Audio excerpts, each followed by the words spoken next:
Ek dink vandag weer aan verlede week se tema oor getrouheid en betroubaarheid. Onthou jy nog? Getrouheid en betroubaarheid is nie bloot optrede of ons plig nie, maar dit is 'n duidelike weerspieëling van wie ons is as kinders van God. Dit is deel van ons karakter en ons nuwe identiteit in Christus.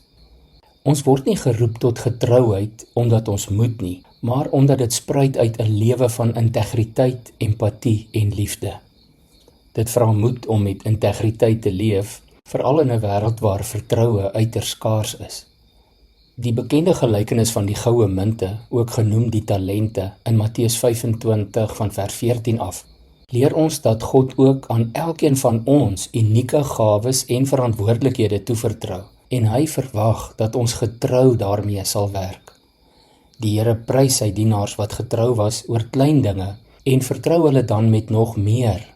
Ons getrouheid bring verseker vreugde in die teenwoordigheid van God. Ons weet ook dat die skrif ons voortdurend daaraan herinner dat God self volkome getrou is.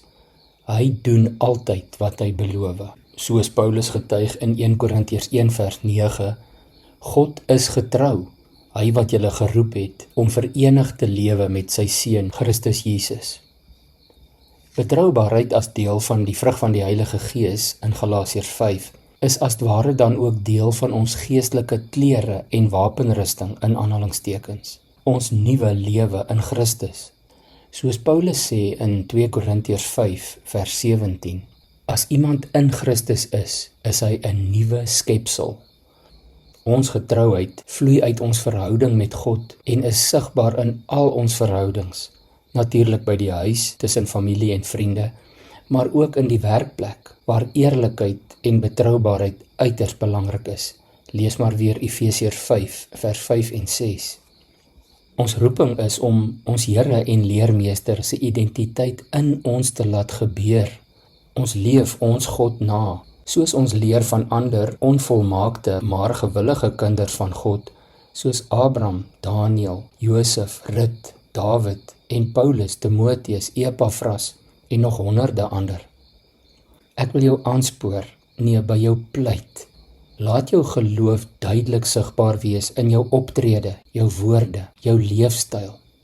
Leer die waarhede van Paulus, onder andere in 1 Korintiërs 12 vers 13, waar hy getuig, omdat ons almal een liggaam geword het, is ons almal met die een gees gedoop, of ons nou Jood of Griek is, slaaf of vry, ons is almal van die een gees deurdrenk. En ook in Galasiërs 5 vers 25, ons lewe deur die gees. Laat die gees nou ook ons gedrag bepaal. Kom ons bid saam. Here Jesus, baie dankie vir u verlossing, u redding. Dankie vir u Heilige Gees wat in ons woon, waarmee ons nou letterlik deurdrenk is. O Heilige Gees, lei my elke gedagte, elke woord, elke daad. Lei my lewe, my leefstyl. Soos Paulus getuig, ons lewe deur u. Bepaal nou asseblief ook ons gedrag. Amen.